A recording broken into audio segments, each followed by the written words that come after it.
Hey guys, it's your tired teacher again because I'm really freaking tired this morning here at school.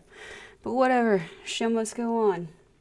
So, we left off talking about the Progressive Era, and we covered local politics of the Progressive Era and state reform at the Progressive Era, well, during the Progressive Era. So today we're going to talk about reform at the national level, plus some other important progressive era movements like women's suffrage, temperance, and the progressive era for minorities such as African Americans. So let's go ahead and dive into these progressive presidents. Now remember, these same presidents we're going to talk about today, we're going to talk about with our next unit with imperialism. So today kind of look at it as like domestic policy happening during their presidencies. And next time, look at the foreign policy happening during their presidencies with imperialism. And subsequently, World War I. So, here are progressive presidents. We have Theodore Roosevelt, William Howard Taft, and Woodrow Wilson. So, 2 Republicans and a Democrat. The first one is probably the most famous, which is Theodore Roosevelt. In case you were wondering what he looks like younger, yep, that's him. That's 17-year-old Theodore Roosevelt on the left-hand side. Then that beast of a guy looking like Wolverine is Theodore Roosevelt at Harvard. And then we got Theodore Roosevelt, the president. So, this is our 26th president, and the only reason he takes over is because, well, McKinley was shot. Remember, he was shot by the anarchist, I forgot how to pronounce his name, but anyways, yeah, he's shot. And Theodore Roosevelt, big business's worst nightmare, becomes president. So, what Theodore Roosevelt has to offer the people is the square deal. Now, that's his presidential program. And Theodore Roosevelt, his square deal legislation is going to deal with a variety of things. So, first up, we got the Newlands Reclamation Project, which is more of an environmental measure. We have the coal strike, which he mediates, because remember that was a drastic departure to how government had actually handled labor disputes in the past. And we got the Elkins Act, the Hepburn Act, and arguably 2 of the most famous ones, the Pure Food and Drug Act and the Meat Inspection Act. So we're going to talk about both, like all of these.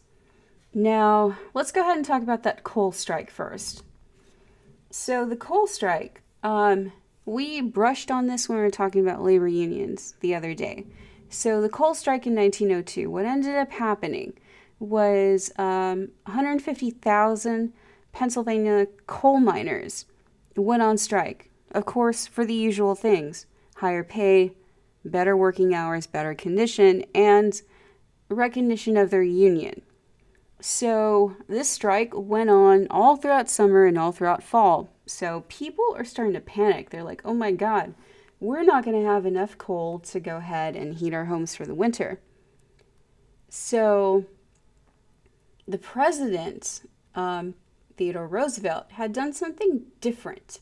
Instead of be like, hey, Army, go ahead and break up that strike, he was more like, hey, labor union leaders, hey, mine owners, how about you guys come to the White House and we talk this thing out? We mediate. There's arbitration going on. And they're able to strike up a deal. The coal miners return to work. The settlement that they came up with was less than what both sides wanted, but still, I mean, this is the first time where the government intervenes and it doesn't end up in like bloodshed and chaos for like labor unions. All right? Troops are not sent. There are no injunctions in the courts, and pretty much this is a peaceful settlement. So again, a departure from what we had seen prior to that. Now, here's Teddy with the coal miners right there. So, pretty freaking cool. All right, let's go ahead and go on to the Reclamation Act and the Newlands Act. So, these are environmental measures. The government is going to undertake irrigation projects to establish farms for relief of urban congestion. So it's environmental in a way because, you're affecting the environment with doing these irrigation projects. However, this is also to help relieve urban congestion. So, it's kind of like a 2-for-1 deal. And Francis Newland right here is the one who authors these bills. So, let's go ahead and talk about the Elkins Act. Now, the Elkins Act is created to allow railroads to set their rates according to market conditions, but it also expands the regulatory powers of the Interstate Commerce Commission. And that was one of the big drawbacks of the Interstate Commerce Commission. It had very little regulatory powers, even though that's what it was supposed to do, regulate the railroads. So it couldn't really enforce anything or punish violators. It was just kind of in name only prior to this. So what the Elkins Act is also going to do, the Elkins Anti-Rebate Act, is going to forbid railroads from giving large and powerful clients rebates on their shipments.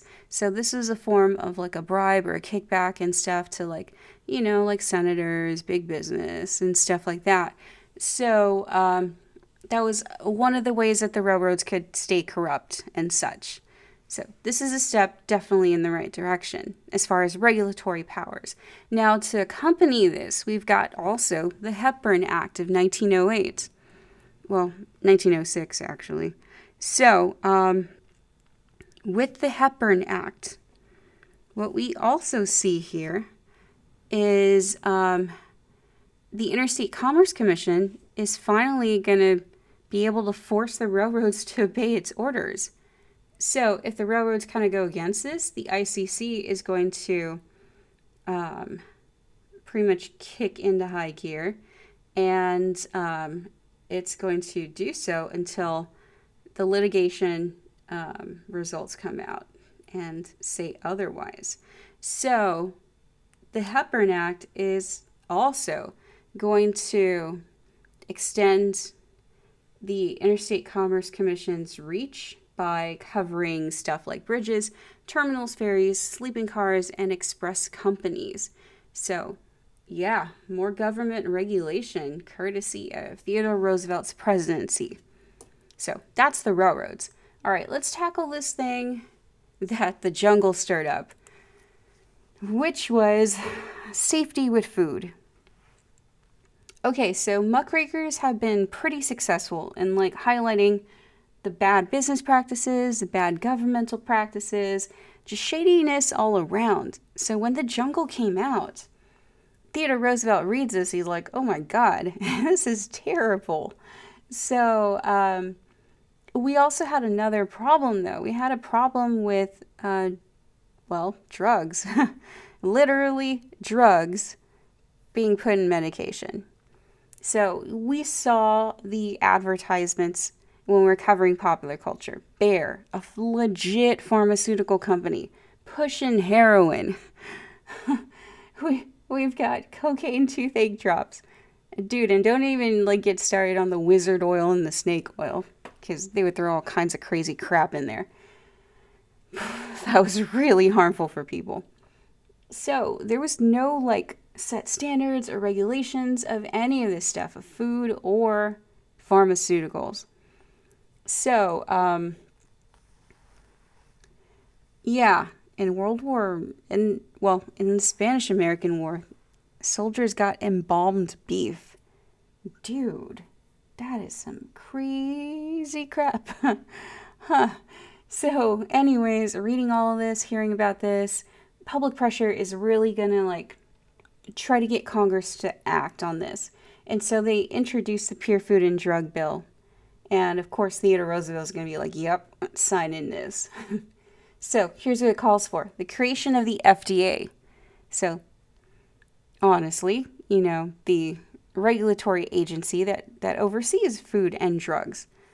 Now, they make sure that everything is safe for consumption. They test all this stuff. And now there's also going to be a requirement for prescriptions from licensed physicians for any of these medications. So you want to get your heroin? You got to get a doctor's prescription for it now. Oh, Lord. We're still not perfect, but we're getting there. Because at least we're requiring labels for habit-forming drugs like heroin.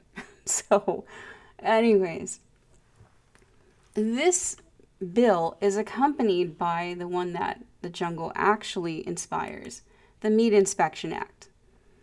So, you see Theodore Roosevelt right there holding his nose, literally muck raking and investigating, and what he uncovers is the meat scandal.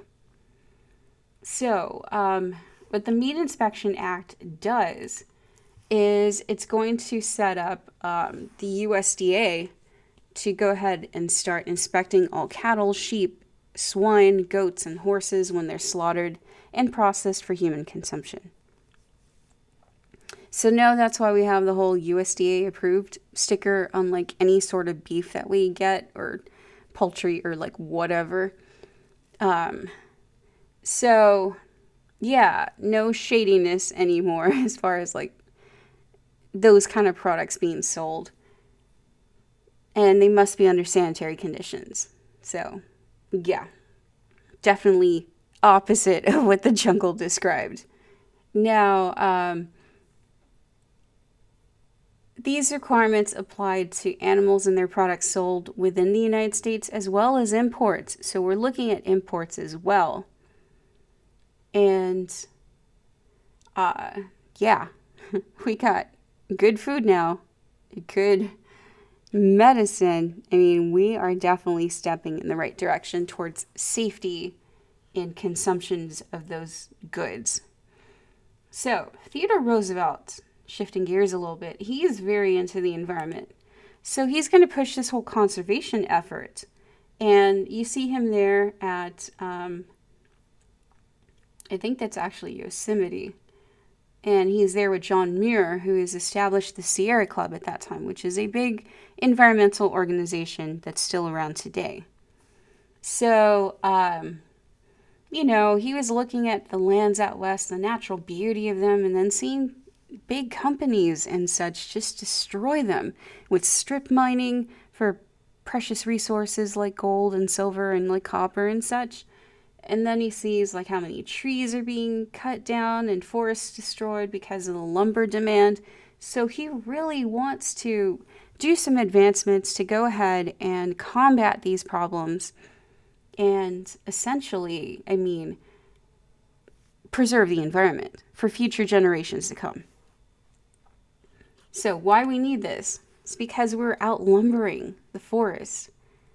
There's only 20% of the original woodlands that remained in 1900. So if we were continuing this rate, we would have no more forests out west. So a lot of the farmland in the Midwest as well had been exhausted and overused and was quickly starting to lose its productivity. We're going to see this rear its ugly head when we get into like the 20s and the Great Depression when the Dust Bowl hits.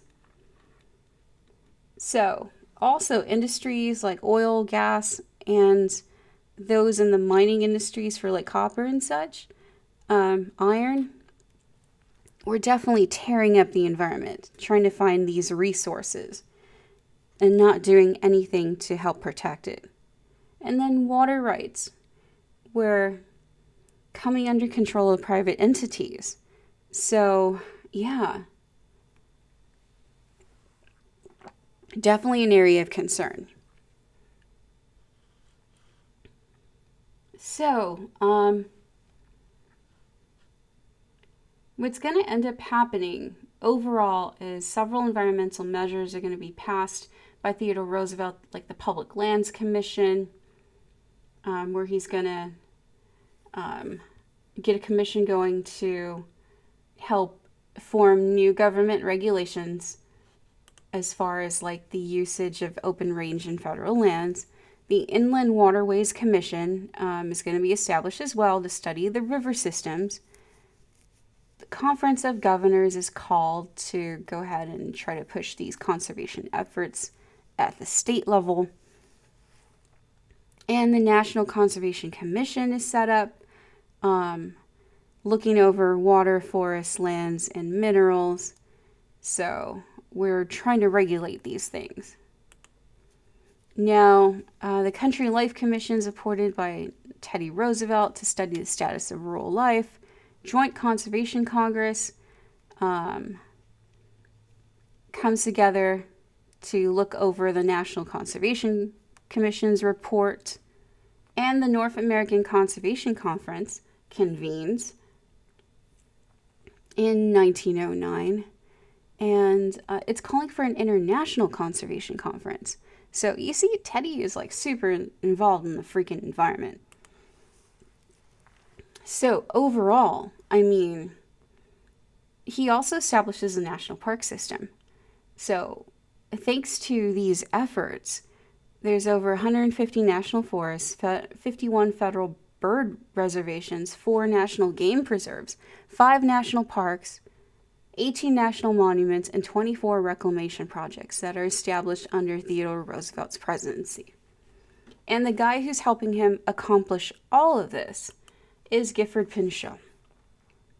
He is definitely rising among the ranks, gets Theodore Roosevelt's attention for sure to go ahead and lead in these conservation efforts. So he's in charge of various conservation things for Theodore Roosevelt. And he's also a fellow progressive, so they're going to have a really good working relationship as far as like environmental stuff goes. But what Teddy is probably most well known for, arguably, is for his trust busting. Him going toe-to-toe against the titans of Wall Street here. So that's who we see. We see J.P. Morgan, we see Oxnard, we see Rockefeller, we see Jay Gould, and we see J.J. Hill. And here's Theodore Roosevelt, pretty much, doing his public service by attacking these titans of industry. So, yeah, I mean, trusts are a big problem in the country at this time. Legislation like the Sherman Antitrust Act was not being used to go after trusts. It was being used to go after labor unions. So Theodore Roosevelt is going to turn that around. He is going to stand up to the trusts. And he is going to use the Sherman Antitrust Act for what it was supposed to do, to go after them. So, he's going to, use it to its full capacity, and it works. Instead of the trust pirates now in control of the ship, Teddy takes control. So, I mean, really, he is definitely stepping in the right direction, although arguably his successor, William Howard Taft, is the one who is actually more of a trust buster than Teddy. But Teddy is more well known for it because, I mean, come on, the dude is a larger than life figure. He didn't break up all the trusts. He did end up actually keeping some of the good trusts. The ones he felt benefited the consumer and should be left alone, like U.S. Steel. So, you see how, like, the teddy bear is right here? Well, the bear is on a leash for, like, the good trust, right? And it says restraint. The bad trust, Theodore Roosevelt, like, straight up, like, shot and killed it, right? So, there's a couple of symbols for Theodore Roosevelt I want you guys to notice. Symbol number 1 is the teddy bear. Right? You see the cute little bear back there? That's his teddy bear. Now, legend has it that Theodore Roosevelt went hunting one day with a few people, and they hadn't seen anything to shoot, and they find this old sickly bear, and they tie it up to a tree, and they're like, okay, Mr. President, go ahead and shoot your bear. And Theodore Roosevelt's like, no, this isn't hunting. This isn't what I wanted to do. So apparently he lets the bear go. And a toy maker in Chicago has a whole bunch of like stuffed bears. He sees a story in the newspaper and he's like, you know what? I'm going to name this after Theodore Roosevelt. So that is where the teddy bear comes from. And symbol number 2 that you see on the right-hand side, the big stick. This will make more sense when we talk about imperialism, because there is a quote associated to this, but I wanted to go ahead and introduce this symbol to you now so that you can spot it for next time. So, continuing with Teddy. Now, he's going to go ahead and create a new cabinet position, the Department of Commerce and Labor, and within this, it's going to include the Bureau of Corporations. So, it's kind of like an investigation agency, pretty much, to look after corporations, determining if they were acting in the public interest, because if they weren't, then yeah, trouble would happen, right? So one of the bad trusts that Teddy goes after is the Northern Security Company, which is one of J.P. Morgan's companies. And so using the Sherman Antitrust Act, they were able to dissolve the Northern Securities Company and prevent it from consolidating all of the railroads in the Northwest. Because, yeah, that's one of the things that J.P. Morgan did. Besides U.S. Steel, besides General Electric, it also consolidated railroads. So,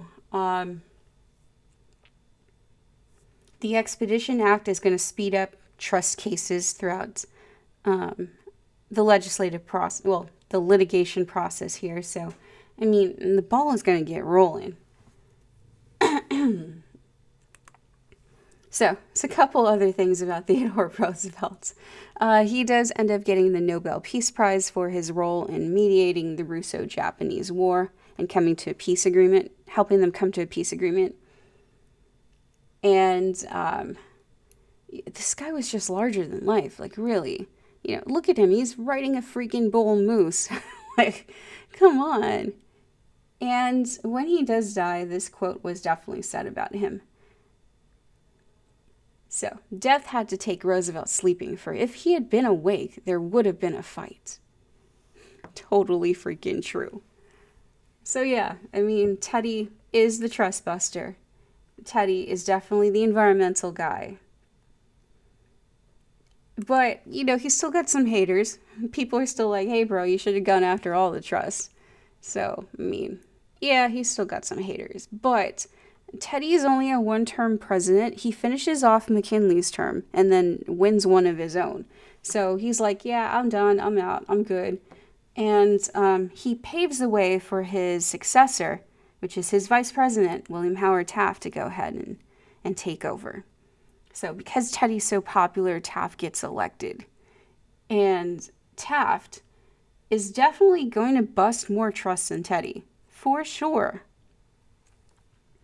I mean, he is going to do all that. So, he is going to butt heads as well with Theodore Roosevelt because of that Gifford Pinchot guy. He ends up firing him, and Teddy gets super pissed that his environmental bro is like out of there. So, this is going to cause a split in the Republican Party with the 1912 election, because Teddy decides to run third party as the Progressive Party candidate, the Bull Moose candidate. Taft remains the Republican Party candidate, and for the Democrats, we have Woodrow Wilson. So, during this campaign, what ends up happening is, yeah, Teddy gets shot in the chest. You could see the bullet there on the x-ray. The dude still gives a freaking speech for like an hour before going to the hospital to try to like fix the whole bullet situation. And he's a beast, man. He's a freaking beast. So, despite this, he ends up splitting the Republican vote because the loyalties are like divided between Taft and Roosevelt. So who wins? Woodrow Wilson, the Democrat. Now, Woodrow Wilson is a pretty educated guy. I mean, this guy was the president of Princeton. Somebody look that up. I know it's an Ivy League school. So, Wilson is going to approach this a little bit differently, but he is still very progressive minded. So his program is called the New Freedom Platform. And this is what he's going to do. He's going to call for tariff reductions. He wants to reform the banking system because we still hadn't gotten it perfect since Andrew Jackson. Even though it was vastly improved by Polk, it hasn't been improved since. It's about time. Now, he wants to pass even more laws to control abusive corporations. He wants to restore competition to increase opportunity and support the rights of labor unions and the working man. So, yeah, I mean, not bad. So let's go ahead and talk about this tariff reduction. Now, we can remember a tariff is a tax on imports, right? And, we put these taxes on imports to go ahead and raise revenue for the government. Or if we want to do a protective tariff, it's to prevent our citizens from buying foreign goods, and instead they buy American. Now, the Underwood-Simmons tariff is passed in October of 1913, and this is going to increase the list of free items that are tariff-free, like woolens, iron, steel, farm machinery, raw materials, foodstuff. The average rate of a tariff was about 26%, which is down actually from what it was before. I think before it was like around 30, 40% in some cases. So yeah.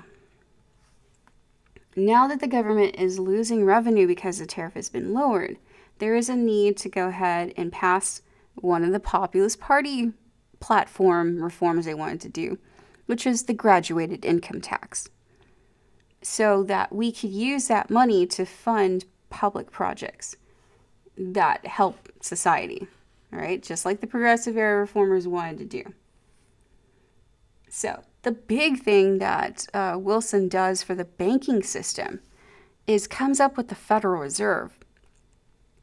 Actually, Carter Glass right here is the one who's very instrumental in creating the Federal Reserve Act. So essentially, what we do with the Federal Reserve Act is that we are going to establish 12 financial districts, 12 Federal Reserve banks in these districts, to coordinate with a big Federal Reserve Board in Washington. So they're supposed to moderate the cycles of boom and bust with the business cycle, and, inject money into the money supply, take out money from the money supply, do all of that. So there are 12 Federal Reserve banks in total. We got Boston, we got Philadelphia, we got Richmond, Chicago, Minneapolis, Dallas, New York, Cleveland, Atlanta, St. Louis, Kansas City, and San Francisco. Sorry, guys. Usually I give extra credit to the first class who's able to collect all 12 Federal Reserve Bank notes on $1 bills, because you could still see the city that it came from on $1 bills. It's like really easy to do that. But yeah, times being the way they are right now, we can't do that. But in the future classes, be on the lookout for this extra credit. So moving on.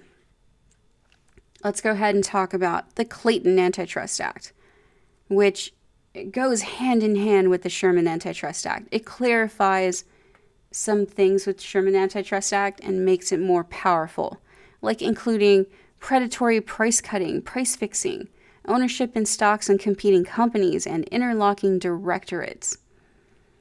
Plus placing the limitations on the usage of injunctions against labor unions, and stipulates that labor organizations are not illegal. So, there we go. We fixed the loopholes that the Sherman Antitrust Act had. So the two of them combined now are going to be a formidable force to go after monopolies and trusts in the future. Another big thing that Wilson does is the Federal Trade Commission. So the FTC is established to go ahead and investigate corporate practices. So it's more of like another investigatory group here, but is still important because they will also have regulatory powers as well. So they can issue cease and desist orders. I mean, this FTC is still around today. It still goes after bad business practices. One thing, though, that we weren't able to accomplish under Wilson's presidency, however, is child labor. So the Keating-Owen Child Labor Act tries to do that, tries to limit the working hours of children and forbid the interstate sale of goods produced by child labor. But the Supreme Court's like, no, unconstitutional. And so child labor remains until the Great Depression. Dude, yeah, we're almost there, guys. But all right, let's go ahead and talk about other progressive measures here. So we have unions, farmers, and industrial safety, which we'll go into detail right now, women's suffrage, African Americans, and progressivism, and then, of course, the radical section of progressivism. So first things first, let's go ahead and talk about industrial safety, because there were really harsh conditions for factory workers at this time. I mean, I swear, this would make a great slasher horror film because the crazy, violent stuff that would happen on the job is insane. Dude, I will describe some of these to you in the next slide, and they're horrific, so beware. Okay, that's your warning. But anyways, now there are tons of things we need to change. There's no government oversight over businesses, so dangerous conditions can exist, and the businesses fully took advantage of it. At the same time, didn't improve wages or working conditions, nothing. You got injured on the job, that was your damn fault, pretty much, according to big business at that time. So, didn't care if you were a kid, woman, man, none of that. If it happened, the businesses were not held liable.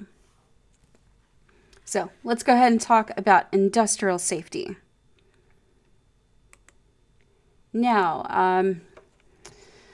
all right, guys, like I said, here's your warning. These things happened. So, number 1, at a steel mill in Butler, Pennsylvania, a heavy pot of hot metal spilled molten steel onto wet sand, causing a huge explosion which destroyed part of the plant. Streams of hot metal poured down on the workmen, engulfing and literally cooking some of them. 4 men died, 30 more were injured. Guys, these get progressively worse, so like I said, beware. Okay, number 2. A machinist got his arm caught in a rapidly moving belt. It was jerked from its socket and fell 50 feet to the floor. His fellow workers, aghast at the man's shrieks, ran in panic from the shop. Number 3. A young boy working in a coffin plant was decapitated and had both arms and both legs torn off when he was caught on shafting rotating about 300 revolutions per minute. Number 4. A worker in a brick-making factory was caught in a belt and had most of his skin torn off. Number 5. A sawmill worker fell onto a large, unguarded circular saw and was split in 2. Number 6. When a worker got caught in a large flywheel of the main steam power plant of a Navy yard, his arms and legs were torn off, and the lifeless trunk was hurled against the wall 50 feet away. And the most horrific one, probably, is this one. Number 7. In plain sight of 100 fellow workmen, Martin Stoffel was cut into small pieces at the Philadelphia Caramel Works. He was dragged into the machinery and his head severed. A second later, both legs were cut off, and then one arm after the other fell into the lesser wheels below, both being cut into many parts. Before the machinery could be stopped, Stoffel had literally been chopped to pieces. Dude, this is some dangerous stuff. Working in the factories back in the day. And this, unfortunately, was not an uncommon experience. This happened quite often. But when is enough going to be enough for,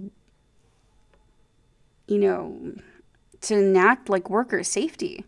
Well, here's the straw that broke the camel's back. It's the Triangle Shirtwaist Fire. This is the one that's going to lead to reforms. So you see the top 3 floors right there? That's where the Triangle Shirtwaist Company is at. And what a shirtwaist is this blouse that you see here. It occupies the top 3 floors. So what ends up happening is this. 500 women were employed there, mostly immigrants, between the ages of 13 and 23. So to keep the women at their sewing machines, the owners had locked the doors and the exits so that they wouldn't take breaks on company time. So when the fire breaks out at 4:30 p.m., the cutting room that's located on the 8th floor,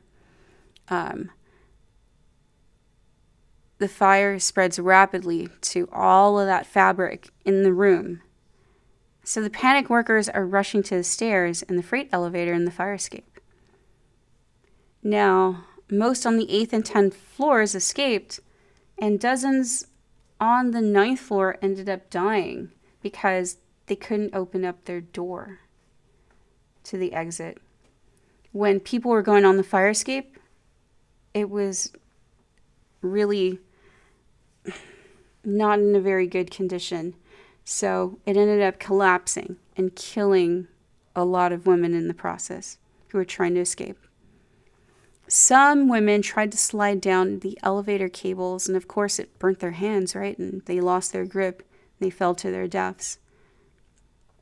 Other women, their dresses had caught on fire, and they decided to jump out of the windows to their death in the street below. When the fire department had come there and arrived, the ladders wouldn't extend further than to the 6th floor. So they had those safety nets to try to get people to jump, but these women were jumping at such a force that they were going through the nets. So the death toll in this tragedy right here is 145 women. 91 died in the fire, but 54 died jumping. So the owners were put on trial. They got off with only fines. Now, here's what it would look like inside. You can see like all that fabric and stuff like in there, all those scraps. Yeah, the fire is going to really spread because of this. And of course, with the whole, the fire escapes are kept locked in order to try to prevent the women from like stealing fabric. They had to go through like this little, kind of like what you see, like going into like amusement park rides and stuff, like that rotating like piece of metal that you go through to kind of like slow down your movement. That's what they had to go through. So beware. The pictures I'm going to show you right now came out in the newspaper, and they are graphic. So you can see how the ladder is barely reaching the 6th floor right there. But the floors that are on fire are these top ones up here. I mean, look at that fire escape. There's no way. No way. There's also a hole in the sidewalk made by the falling bodies. I mean, this is tragic. So tragic. And yet, these business owners aren't charged with death. They're only charged with fines. The inspector of buildings, I mean, might as well be the inspector of death, because since we had like such corruption on the municipal level when it came to like building contracts and inspecting them and such, none of this stuff like worked.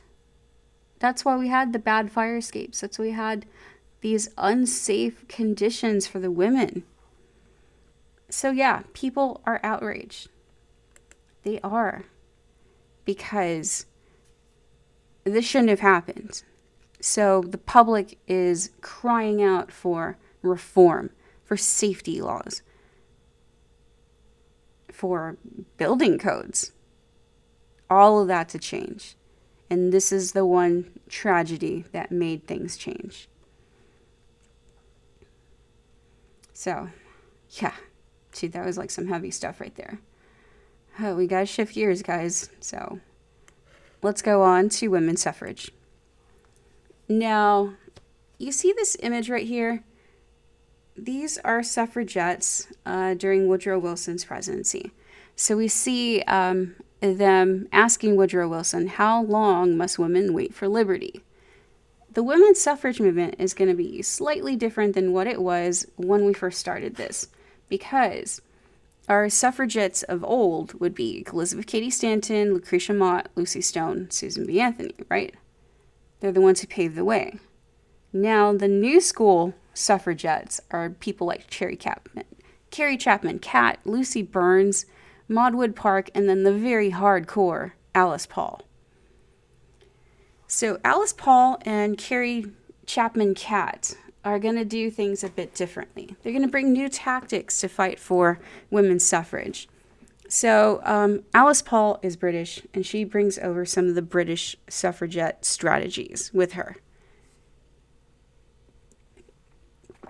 And their goal is to pass the 19th Amendment. And they accomplish it. The 19th Amendment is passed in 1920. So, weird enough, though, not all women were in favor of voting. And you would see a lot of like anti-suffrage propaganda put out there, like this one right here on the right-hand side, where you see the woman going out to vote, leaving her poor husband there with the kids alone. He's like, I don't know what to do.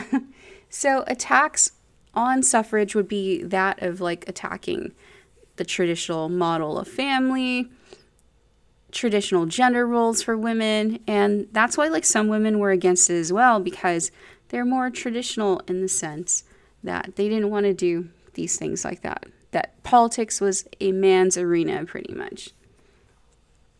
But really, suffrage had been gaining steam at this time. As like we said about the West has been granting suffrage like crazy, starting with Wyoming in 1869. Look at that. Out West is the freaking place to be for women if you want the right to vote. You want to be involved in politics. Where you don't want to be is out East. That doesn't even have partial women's suffrage to begin with.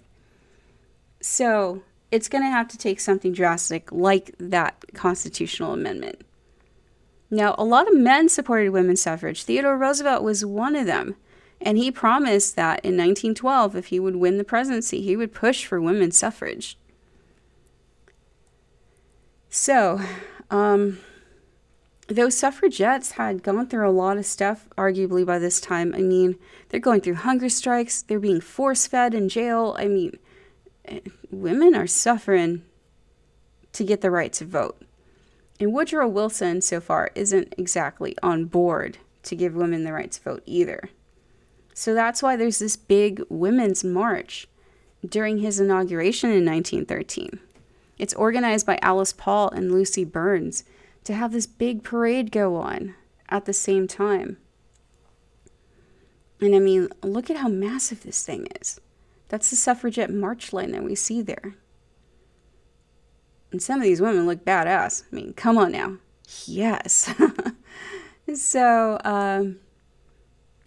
yeah. We see this big march happen. But there's going to be some tragedy striking this march, because these women had hired people to look after them, had hired police to ensure their protection.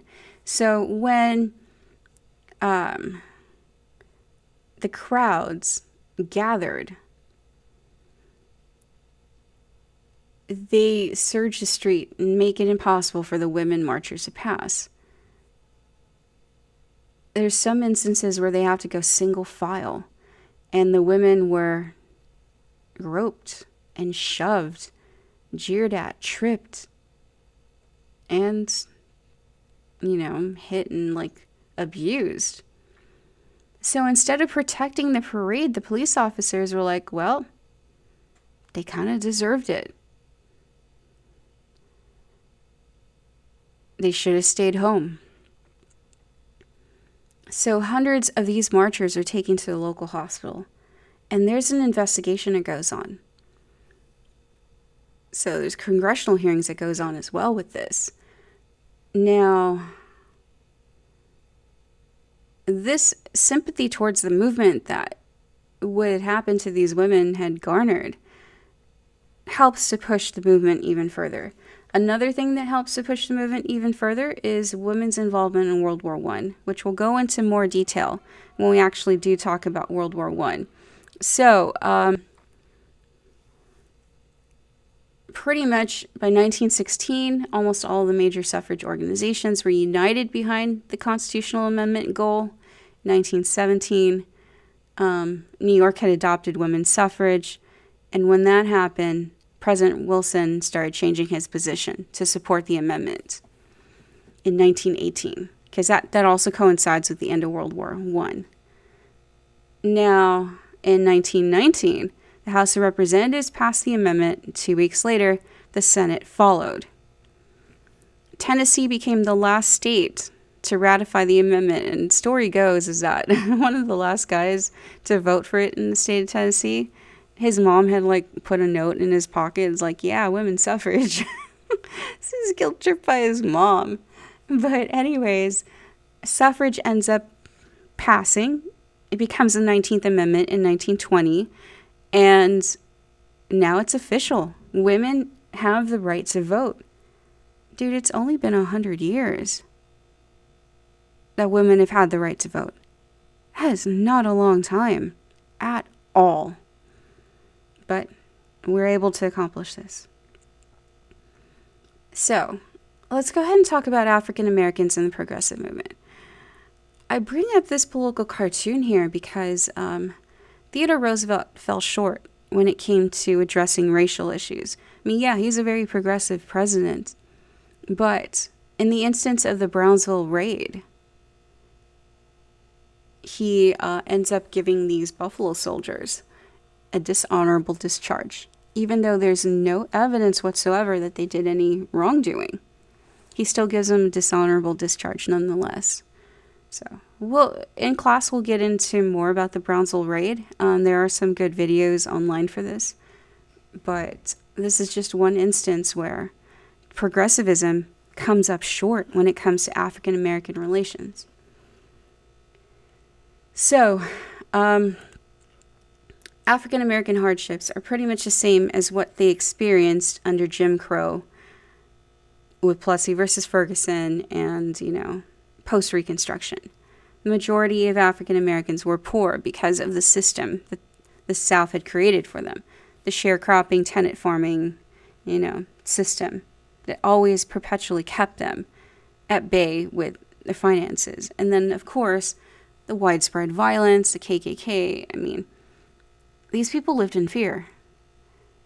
Now, the Jim Crow laws kept the status quo, essentially, in the South, and it was enforced by rulings such as Plessy versus Ferguson, establishing the whole separate but equal doctrine.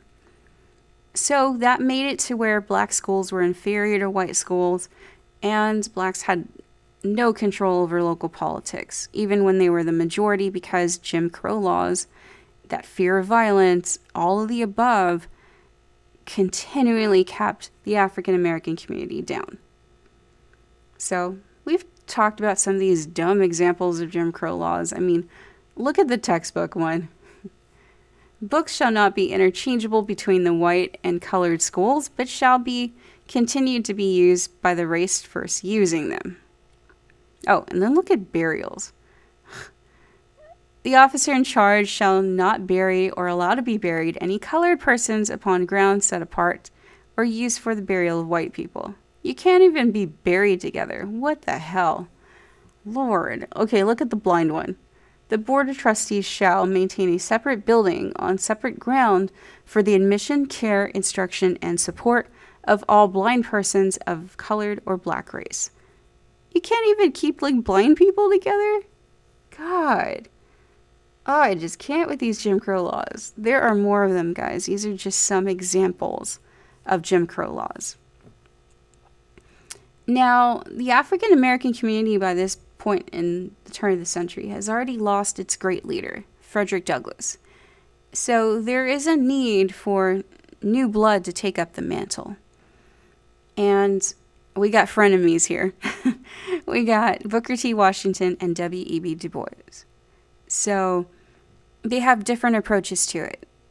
In part, a lot due to their background. Because take, for example, Booker T. Washington. He was born a slave in Virginia. And he feels that vocational training is the way for African Americans. So he's going to help establish the Tuskegee Institute. He believes in this gradual approach to equality by kind of like working within the system and gaining more money so that they could gain more status and more power. So the big speech he's known for is the Atlanta Compromise. On the other hand, we got W.E.B. Du Bois.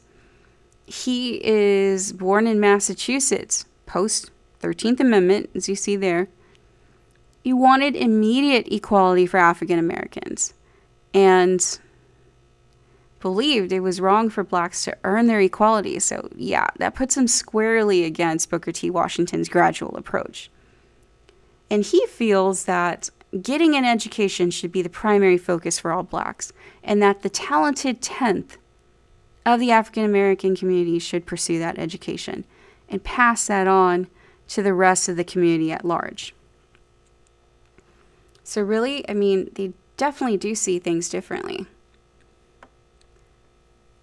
With Booker T. Washington, should wait for social equality and work through social rights through economic progress. He was okay with segregation for the time being, and hoping for more of that gradual approach to equality and acceptance as well, because of the gaining of economic power.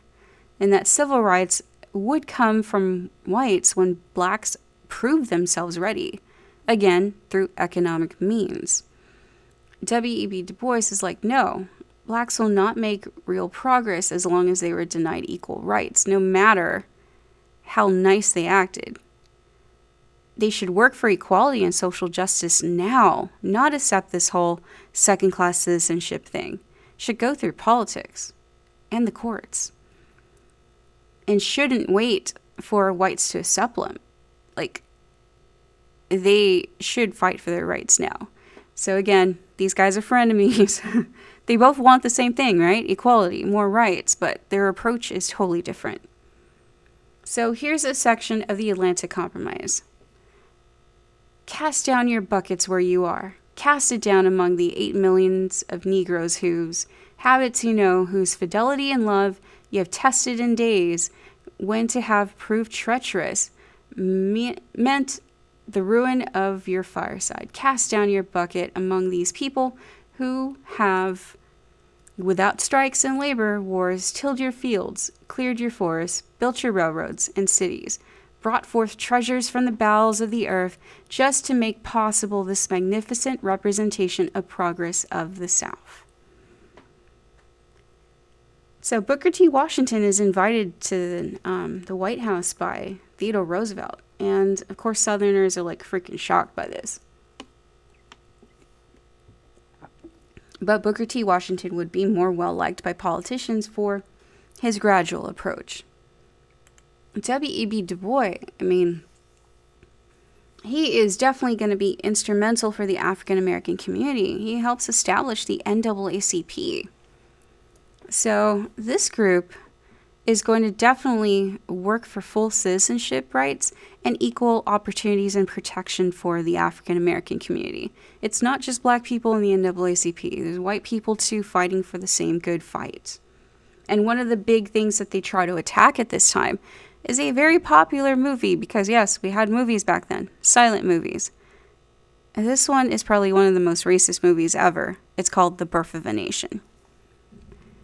So they try to attack this. They try to get it out from streaming and screening in theaters and such, because it glorifies the KKK and the South and violence and racism.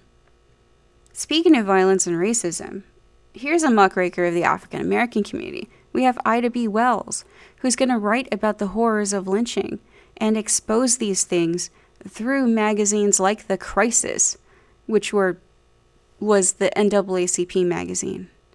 So again, the American public is shown the horrors of lynching in the South and what it was like for the African American community to live in fear. So, rounding things out, let's go ahead and revisit radicalism, socialism, communism, and such. So Eugene Debs is going to be the big person for socialism. Emma Goldman is one of the big proponents of anarchism. And then, of course, the industrial workers of the world. So these reformers, arguably, these radicals, want to change the system completely. So here's Eugene Debs. This guy runs for president forever, even from jail during World War I. But socialists like himself believe that the means of production should be owned by the workers rather than by the rich. And such a system of ownership is both collective and individual in nature. So that means that everything like the means of production, anything used in production, should be owned by the working class. Emma Goldman, the most dangerous woman in America, pursues women's rights, workers' rights, advocates birth control. I mean, she is on the radical fringes as well. And she's later deported because of her anti-war activities during World War I.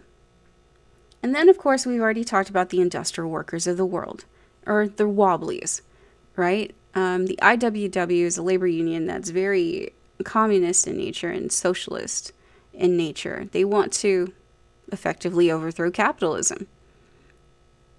And they want a new society based on industrial unionism where the workers control their own destinies and lavish in the fruits of their labor.